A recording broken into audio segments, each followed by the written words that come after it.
I'll talk about the New Year's resolutions. We're coming to the end of 2024, and I'm going to be getting my blood work done in 2025. And so, for those of you who are wanting to stay healthy and have some blood markers looked at, I'm going to go over some of that today for you. So, anyway, let me share my screen with you, and then we'll start off with this. Um, so the most common New Year's resolutions is doing more exercise or improving fitness. That's the most common thing.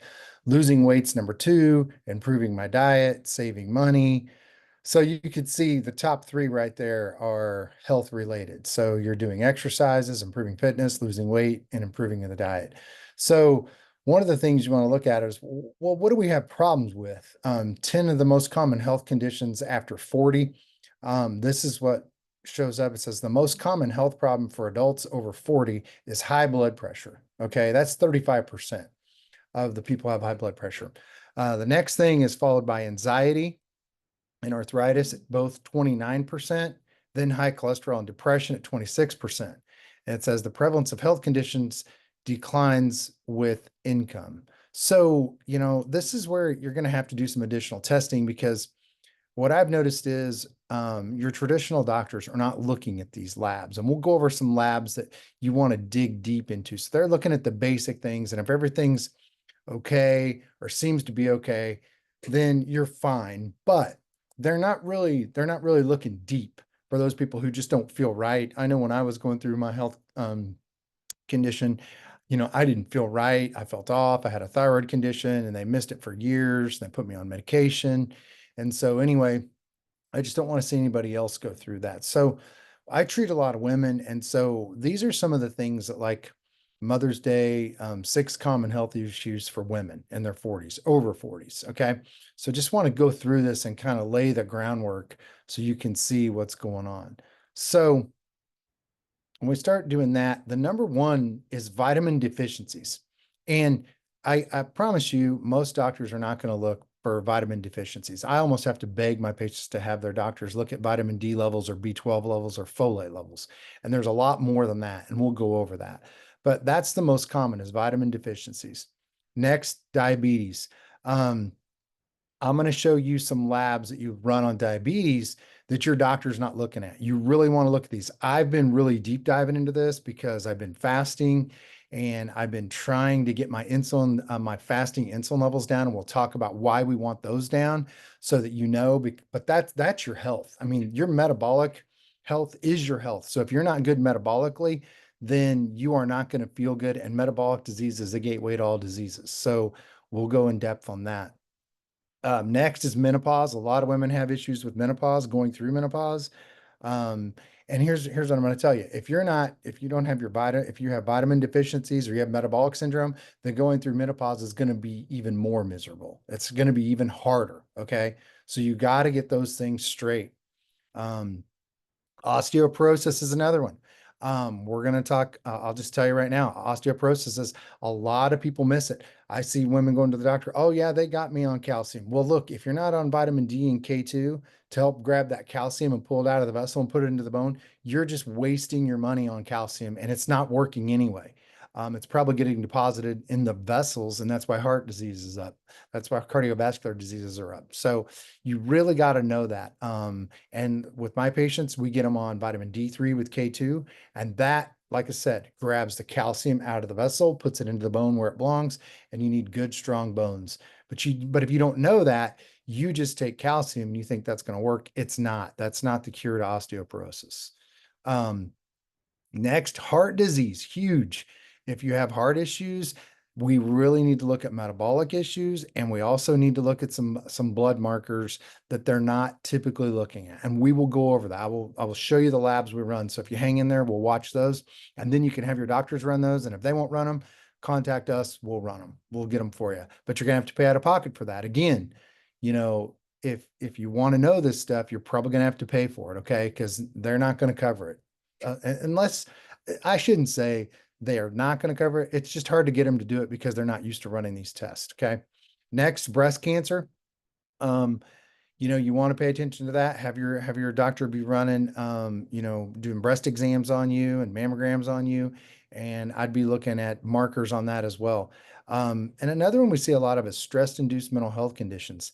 So methylation can lead to that. Vitamin deficiency can lead to that. A lot of things can lead to that. So as we age, we do not want to be more stressed. We do not want to be more anxious. We do not want to be depressed. And, that's where exercise comes in, taking the proper vitamins and minerals comes in. All that really helps. So those are the things we're looking at. Now, when we look at things, this is just I'm just pulling the top three things that they might want to look at. A complete metabolic lipid panel, that's what we'll look at. Vitamin D3 hydroxy, this is the best vitamin D one. We'll go into detail on that. And hemoglobin A1C, that's for metabolic syndrome. Most of doctors are looking at these. I'd say if there's one left out, it's probably going to be the vitamin D. I stress, always have your vitamin D levels checked, and we'll go into that. So when I run blood work on people, when I look at nutrition, I look at the basics unless we go into detail, but I'm looking at folate, I'm looking at vitamin D3 like here, and I'm looking at B12. And if these are low, we have to get them up because these are the building blocks for nutrition. Um, and I go into talk to the patients more about this in detail. But today I can't go into detail. But I'm looking at these for sure. I'm looking at these right here. Folates, B9, vitamin D, and I'm looking at B12 because if those are low, then there's going to be a lot of other things that aren't working right. Next, I see a lot of people with thyroid issues. So if you feel tired, you've gained weight, you've got sore joints, especially for women, if they're losing hair, brain fog, they'll have GI issues. Get your thyroid checked, and we'll go over that in detail. But these are the markers that you want to check. These are all of them. Just don't just check TSH, this one, because that's not the indicator. You have to check them all. Okay. And then most doctors will look at the lipids. They'll look at your cholesterol and your HDL and your LDL and your triglycerides. Those are good to look at. But if you want to dig deeper on this heart one, because that's the number one killer, heart disease and high blood pressure, right? You want to look at these apolipoproteins. Most doctors won't look at these. And you also want to look at these inflammatory markers. And these are the two critical ones right here. These are the ones that if you have a heart attack, they're looking at small dense LDL and lipoprotein little a. And then we also look at our glycemic control. So your doctors usually look at glucose and hemoglobin, but one thing they're not looking at is a fasting insulin level. And we're going to talk about that. I'll probably bring that up at another time, but you really want to have your fasting insulin level, and I'll show you what those scores look like. So when we run that test, here's what we're looking at. So when we run the test and we're looking at the nutrition, we're looking at the vitamin B9, the folate. Here's this one. It's good. We're looking at vitamin D. It says it's 30, which is not good. We want to be over 70. So that's where it gets tricky. Functional doctors are going to want you in the optimal range. So this person's sitting at 30. That's on the bare minimum for vitamin D. So that'd be like getting a 50% on the test. Okay. And they're okay with that. But if you're not feeling good and you're going to the doctor, they should be running these tests. And if it's down here at 30 or 40, then you better, supplement. And the only way to get it is to supplement or be in the sun. And most people aren't getting enough sun. So you want to get this up to 70 and below 100. I'd say between 70 and 100. Vitamin B12, this one's 629. That's not a bad score, but it could be better. I like them over 800. Try to get them as high as we can. And then, when you're going to the doctor, you might have them look at something like, these ANA antibodies, anti-nuclear antibodies. These are antibodies for, autoimmune diseases. So if these start showing up, it's not saying you have an autoimmune disease, but it's saying you could have an autoimmune disease. It's going to happen if you don't change your lifestyle. Okay. And so I like to look at those markers because as soon as these show up, we've got to do something to it. It's like you have to be aggressive with that. You have to change your lifestyle. You have to change your diet, your lifestyle, and your supplementation if you want to get out of that. And then most doctors are going to look here at the lipid panels. They're going to look at cholesterol, LDL, HDL, the cholesterol HDL ratio, triglycerides. Those are all good. But I really want to dig a little deeper and look at the apolipoproteins, look at these inflammatory markers, and then check these here because these are the ones that are bad. So that we dig a little deeper there. So I just wanted to show you guys that. And then here with glucose, um, this is metabolic, issues we're looking at. We definitely want this to be below 90. This one's at 88. I'd like to see it a little lower, but it's okay. Hemoglobin A1C is 5.4. If we could get it, it's good. If we could get it down to 5.3, 5.2, that'd be great. Um, but here's the one that we really got to look at. This is the one that nobody looks at. This is fasting insulin, and you should get this checked. This is a game changer. If this is above like 25, you're going to be like diabetic or soon to be diabetic. And most people come in, they're probably in the 20s, to be honest. Um, but we'd like to see those in the single digits. This person's at 4.2, so they've got a good fasting insulin. So that means their body, when they eat sugar, their body can grab it and put it away, and it's really efficient. Now, if it's not, this is going to go high. So say this fasting insulin level was 25. Eventually, they're going to run out of insulin, and then their sugar's going to go off. Do you see what I'm saying? The sugar's going to go off. Where's the sugar? Right here. The sugar's going to go up, and it's going to go like above 125 or 26, and you're going to be a diabetic. So you want to look at the insulin levels before, because this is going to go off. This is going to go out of whack and be high first before this goes, because you're going to run out of insulin, and then this. So having a good low fasting insulin is a good indicator of good metabolic health. Okay. Um, and then since cardiovascular issues are the number one problem for most Americans over 40, one of the things that I've noticed, and you can do the research on, is that they're bad methylators. So if someone's having an issue with methylation, these are the B vitamins, they're going to have cardiovascular issues. And methylation controls over 250 processes in your body. Okay. So this is B9, this is B12. Okay. And these do a lot of things. Like I said, they do over 250 processes in your body. So if these genes, if you could see if it's yellow or red, that's not good. So this person is not a good methylator. So they would need to supplement with methylated vitamins. Now, if you go get the cheap vitamins, let's say you go to Walmart or Walgreens and you get cheap vitamins that are not methylated, it's not gonna fix this problem. They have to be methylated vitamins because these people can't break down those vitamins into the methylated form. Okay. So I know this may be above some people's head, but I'm just trying to get this out there. So if you watch my videos, they'll start to make sense time over time over time as you see them.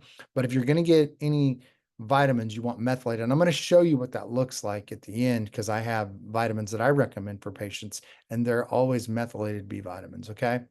Um, so, why is methylation important? DNA methylation plays a vital role in controlling gene expression, cellular health, and the body's response to environmental stressors.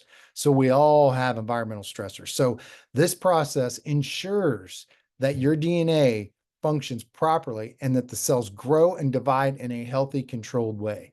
So, you do not want this getting out of control. This gets out of control. That's cancer, that's metabolic syndrome, that's brain fog, that's fatigue. That's everything. You're not feeling good, okay? And we all know those people. So when we look at methylation right here, you got to look at impaired methylation could lead to issues like mental health disorders, anxiety, depression, cognitive decline, cardiovascular issues due to elevated homocysteine levels. That's another one you want to be looking at. Have your doctor look at homocysteine levels. If you see these up, you're probably not a good methylator. You need to be on methylated vitamins. And these people have cardiovascular issues. Um, you know, some close friend of ours, the lady just had a stroke. Now she's older, but she just had a stroke. Now that I'm not saying it could have been prevented, but these are going to show up before then. If she was taking methylated vitamins, which I don't think she was, it's probably not good. So some of these things can just be avoided. And then if you're a bad methylator, these women might not get pregnant, or they're going to have neural tube defects, and they're going to have, cleft palate or spina bifida, or they won't get pregnant. Okay. So you got to think about that. And these are what you're looking at. for the methylation. So, and let me give you an example of what that looks like. So, if I had to say starting out the new year, right, what would I recommend? Here's what I'd recommend for the women, because I treat a lot of women. So, women's multi evolved. This has all your vitamins in it. It has vitamin A, C, D, E, K1, K2, has B1, B2, B3, B6, folate, which is B9, B12, biotin, um, pantothenic acid. So it has them all in there. And if you look at this one's methylated. You want folate, you want it methylated. You want B12, you want it methylated. Okay. Now, what do these do? Um, Methylation benefits women. Here's what it does: enhanced mental clarity and cognition, improved liver function, which we all need. Liver is your filter, so that is good. Supports skin and organ health, better iron absorption and utilization, increased support for immune, hormone, and enzyme function. So this would be a good multivitamin I would tell people to get on. And look at that. Look what's in here. There's a lot in here. So you don't want the bare minimum, you want the best. So, and the other thing, if I had to go into the new year saying, what would I look at? I would also do omega. Okay. You want it, there's omega 3s and omega 6s, but you really want these omega 3s, and you want EPA, which is good for your joints and all that, your heart, DHA, which is good for your brain. So, what are these good for? What are omegas good for? Because I'm sure you've heard of it, but here's what they're good for. They're good for decreased joint inflammation. So as you age, you're going to have less joint inflammation. So we want that. I have a friend of mine and he works out pretty hard. And he was telling me that he takes a lot of, because he doesn't want to take steroids or over the counter stuff that's going to tear up his stomach, like NSAIDs. So he takes a lot of fish oil, and he said he gets great relief with it. And I was like, oh, really? That much relief from it? And he works out really hard, but it decreases his joint inflammation. Next, we want to strengthen eye, brain, and skin health. Who doesn't want that? Improved cardiovascular and nervous system, better pain relief, enhanced GI, and support women's health overall. So, again, these are very important. So, going into the new year, what I would tell them, what I tell my patients is, look, I would get a good multivitamin like this one we discussed. It's got everything in it that you need. I'd get a good fish oil. And then to wrap it up, if I had to say, what else would I throw in there? I would say I would do a probiotic. And here's what I would do. I would do this is a probiotic. It has a prebiotic with it. It's got 7 probiotics and a prebiotic to rebuild and maintain your healthy GI. Okay. So this is going to help your GI tract. Most people, if you've ever been on antibiotics or had issues with gut health, this is going to help you. So I would say those are the 3 things I would look at. Like I said, a good multivitamin, like right here, this women's multi-evolved. It's got everything we need in it right here. A good omega 3. It's got EPA and DHA. It's got a really good ratio. I take these every day. And then I would take a good probiotic with a prebiotic, because this is really good for gut health. And if you ever go on antibiotics, let's say you have a surgery or you get an infection or you have a surgery or a root canal and you have to go on antibiotics, you better follow it up with a probiotic. And I'd be following it up with the vitamins too, as well as the multi and the fish oil, because it's only going to help you. So I was talking to a guy earlier today, and he was getting sick, and I was saying, you got to take these things before you get sick, though. It's kind of like, you can't, you're going on this vacation, you're going on this summer vacation in May, in June, and then in May you decide, hey, I need to lose 50 pounds. Well, that's not going to work. You really need to think about it before. And I would say that's the way it is with supplements, gut health, and just overall. You just got to think ahead a little bit. So going into the new year, if I had to say anything, I would say for food wise, dump the grains and dump sugar. Okay. I would also say try not to, try to not snack. Stay away from snacking. Snacking's not good. And do more fasting, exercise more, and then supplement with these. This is a good multi for women. Here's a good omega 3 for women or anybody. and here's a good probiotic. If you do those things, you take out the grains out of your diet and a lot of sugar, quit snacking, start exercising, and do this. If you did that for, several weeks, 4 to 8 weeks, I think you could turn it around pretty easily. You're not going to be perfect, but you're going to be on the way. And I think that's the key is just everybody wants to get off to a good start. So for 2025, that's what I'd recommend is doing some of those things. Take it serious, push yourself. It's not hard. I've been doing, functional medicine for probably around 10 years now, and I'm a lot better than I was when I started. I can tell you that. And I know it's hard. It's not easy. But it comes down to three things. I always tell people it's lifestyle, it's diet, and it's supplementation. If you can do those three things, it will improve your health.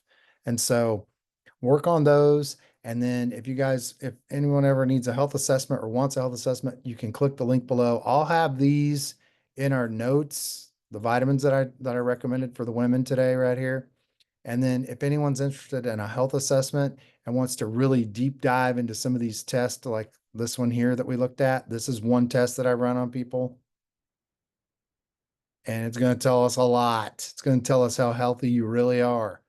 Um, and then here's the genetics test I run on people. This is just methylation, but we've got detoxification, neurotransmitters for those who have anxiety and depression, thyroid. I see a lot of thyroid, estrogen conversion. I mean, we can do a lot and it gives us recommendations. So hopefully this makes sense to you. And if you guys do want a health assessment, just reach out to us, click the link below and let me know, and I will keep bringing this to you. Okay, guys, have a great year and have a happy new year. Good luck and start the new year strong. Okay. 2025, here we go. Have a good one, guys.